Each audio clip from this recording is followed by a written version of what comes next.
Minecraft Hardcore, Day 1. I started the day by creating the world and spawning in. After looking at the surrounding area, I went to chop down a tree before making a crafting table. I crafted a wooden pickaxe and mined some stone before creating some stone tools and setting off to find a good base location. While I was out travelling, I took out all the cows I saw and mined some coal and iron. It wasn't long before it turned into night, and after a bit more exploring, I started to strip mine downwards. I hit a small cave with a lava pool and began smelting the iron I gathered. Once it smelted, I crafted a sword and pickaxe and continued strip mining until I came across a small mine shaft. I found a chest with some iron and a name tag, but not much else. As I was mining some more coal, the day came to an end. Day 2. I started the day by taking my iron and crafting a chest plate. I decided to continue strip mining downwards, and it wasn't too long before I hit a cave, and the first thing I saw was a diamond.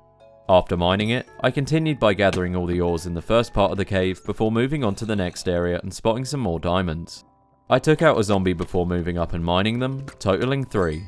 I moved further into the cave before I came across a skeleton and decided to move back to safety when I saw even more diamonds.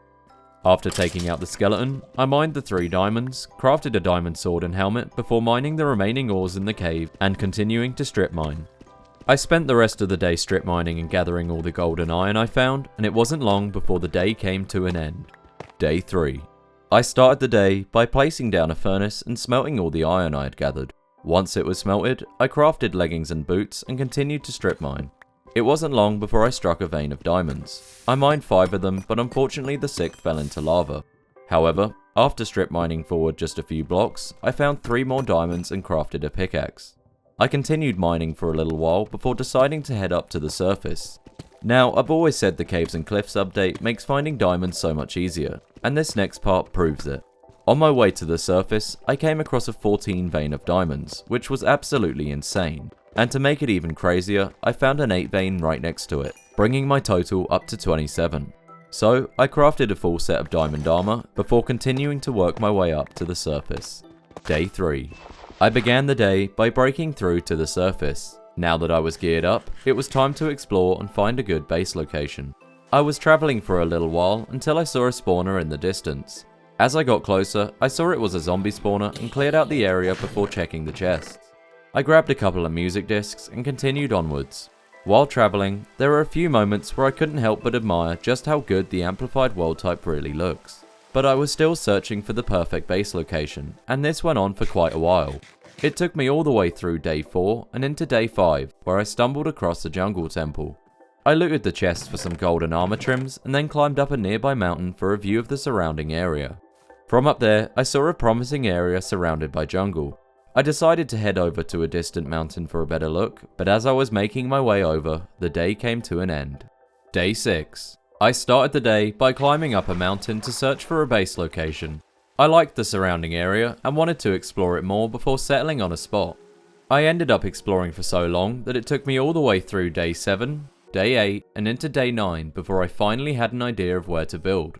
And that was in the mountain, with glass making the base fully visible from the outside. I began heading over, but just as I was getting close it started to get dark, so I slept through the night, bringing me into day 10. Once there, I swam up the mountainside and began digging out an area for a room. I then placed my furnaces and started smelting my ores before jumping into the water and catching some fish for food. Once I ate, I spent the rest of the day gathering wood before I decided to sleep through the night. Day 11. I started the day by gathering some more wood. Once I had enough, I headed back up to the base, crafted a chest and unloaded my inventory. Now that I had everything I needed, I decided to start building some walls and a floor. I'm a pretty slow builder, and it took me all the way through day 11 and late into day 12 when I was finally finished. I built the floor using chiseled and regular stone bricks and polished deep slate and deep slate bricks for the walls. It was starting to get dark at this point and I decided to sleep through the night, bringing me into day 13. I jumped into the water and started to clear out some of the mobs in the cave just below my base. My plan was to turn this area into a docks and make a bubble elevator up to my base. Once the area was clear, I lit up most of it and worked out where I was going to place the elevator. I found a spot, but it was already getting dark again, so I headed back up and decided to sleep through the night. Day 14. I started the day by digging out a pathway in my base for an elevator. I wanted to surround it with glass, but I didn't have any sand and didn't want to destroy the terrain around my base to get some. So, I crafted 2 shovels and jumped down to explore the surrounding area. While the goal was to get sand, I also wanted to check out my surroundings, and I ended up spending the rest of the day travelling, bringing me into day 15.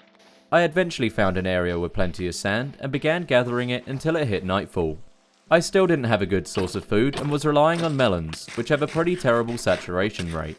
Combined with the amplified jungle I was in, I was having a pretty difficult time fending off mobs, and spent most of the night in an open area, taking out mobs until the sun started to rise. Day 16. I began the day by making my way back towards the base. One of the biggest challenges I found in an amplified world is that it's pretty difficult to travel around, especially in a jungle. The mountains are usually pretty big, and it's normally quickest to just go over them, which still takes quite a lot of time. But the terrain generation definitely makes it worth it.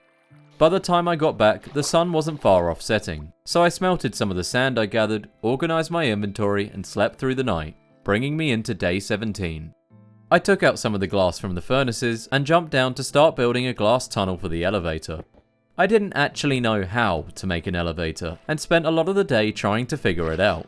But my chat ended up helping me, and one of the items I needed was kelp, which meant I'd have to find an ocean. At this point, it was already getting dark again and I didn't want to travel at night, so I decided to sleep through it, bringing day 17 to a close. Day 18. I started the day by crafting some maps, as I was planning on finding an ocean for kelp and thought I might as well map the area while I searched. I needed some more sugarcane to zoom the map out, so I wandered around the surrounding area until I spotted some in the distance. After gathering the sugarcane, I returned to base and fully zoomed out the map. It was getting dark at this point, so I slept through the night, bringing me into day 19. I set off on my journey to find an ocean, starting by heading upriver. I searched for a while, crossing all kinds of different terrains until I saw a village in the distance. I was mostly just interested in the hay blocks as I was still using watermelon for food. So, I crafted a hoe, gathered the wheat and made myself some bread.